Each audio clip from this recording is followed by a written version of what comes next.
work this thing. Oh my gosh, like, what's wrong?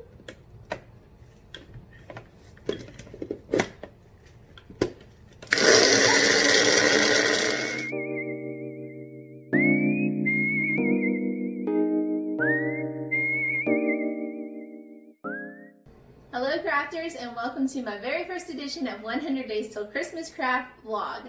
I am so excited to start this journey with you and so excited about all the crafts and different ideas that I have planned. And I thought, what better way to start our journey of crafting till Christmas than with a Christmas countdown plaque. So this is the one that I have made, and I'm going to show you how to do it. But I also wanted to show you that countdown plaques can be so much fun and are so versatile. You can really let your imagination go with this one. I wanted to show you this one that I made a year or two ago, which is really simple. We put days until, and then we've got here where we can put the days and here where we can put the activity. So I wanted something that we could put like birthdays in, Christmas. The kids thought it was a really funny joke to put Mother's Day in here, so apparently we're counting down to Mother's Day right now. They think they're so funny. Anyway, with this one for Christmas, I wanted to do something a little more rustic. It goes a little better with my decor, and so I thought wood burning would be perfect. Really let your imagination go with this one, and then you will have a fun countdown to keep track of what day craft we're on. So of course today is 100, and I'm just going to tell you really quick the tools that I used, and then we'll get right into making it. Okay, so first off, I needed some wood, and my really awesome husband has a shed full of ugly pieces of wood that I just kind of go out there and shop in. So I got this one and cut it down to 10 by 10. You can do yours whatever size fits your personality or your household. And then I cut a smaller one. This is about 2.5 or 3 inches by about 5 inches. And that's going to be our board. Okay, so if you have ugly wood, it's perfect because we're going to paint it. Never waste the expensive pretty wood on something you're going to paint that's just going to hang on your wall anyway. Save that stuff for furniture or something that you're going to stain. So ugly wood, and make sure that it's pretty thin so that it's easily hung up. Okay, next you're going to need some glue. You can use wood glue or hot glue.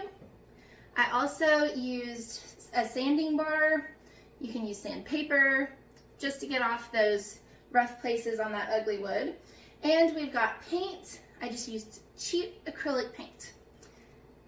Then of course some paint brushes, a pencil, and a ruler just to help me stay in line. And I used a blender.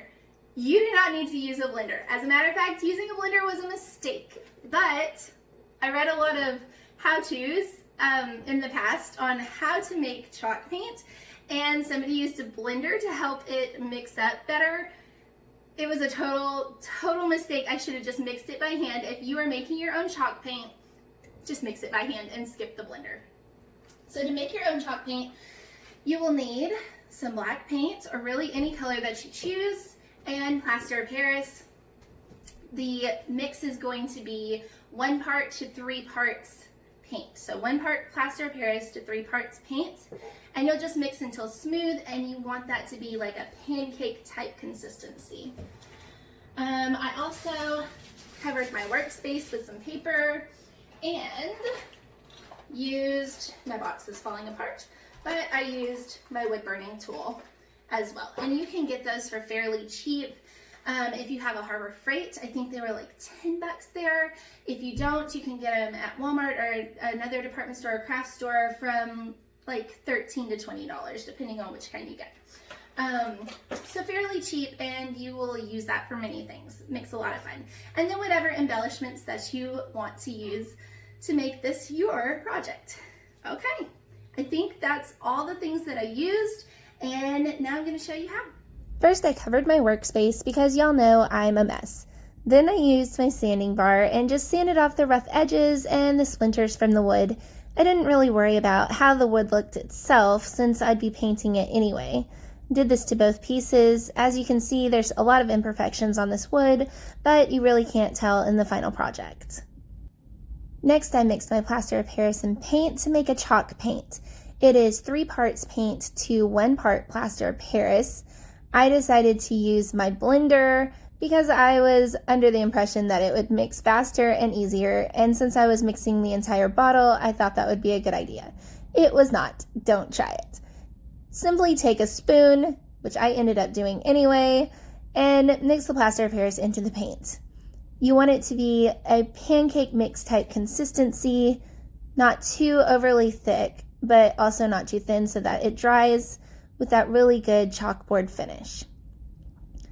Then I just took my smaller piece of wood and covered it completely in the chalkboard paint.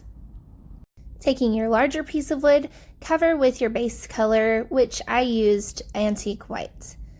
If you have print or different colors on your wood like I do, you may want to cover with more than 1 coat, but it should cover fairly easy. And also cover all the edges because those will be showing as well. Next, I took my chalkboard, placed it roughly where I wanted it on the larger piece of wood, and began freehanding my letters.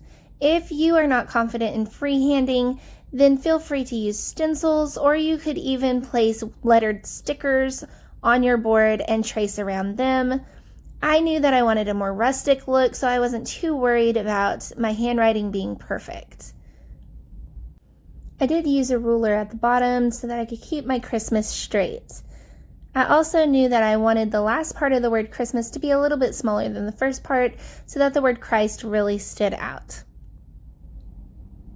Next, I used my wood burning tool. Be very careful not to burn yourself on this. It gets very hot, and you do need to allow yourself enough time to work slowly. Rotating your board instead of your wood burning tool really works best. I used a finer tip for days until because I wanted it a little bit smaller, and a larger tip for Christmas. Wood burning does take a while, but the end result is usually quite satisfactory, and I think that you'll enjoy it if you've never done it before. I do suggest practicing on a scrap piece of wood if you've never wood burned before. Then I took the paintbrush and just kind of removed some of the smoky look that I had gotten on the board. And I took my sanding bar and roughed up a few areas just to give it a more rustic look.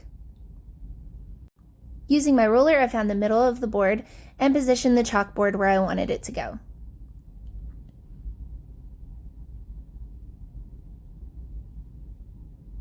I could use wood glue for this, but I chose to just be really quick and use hot glue, and it worked a lot nicer than I actually anticipated, so it was a good choice.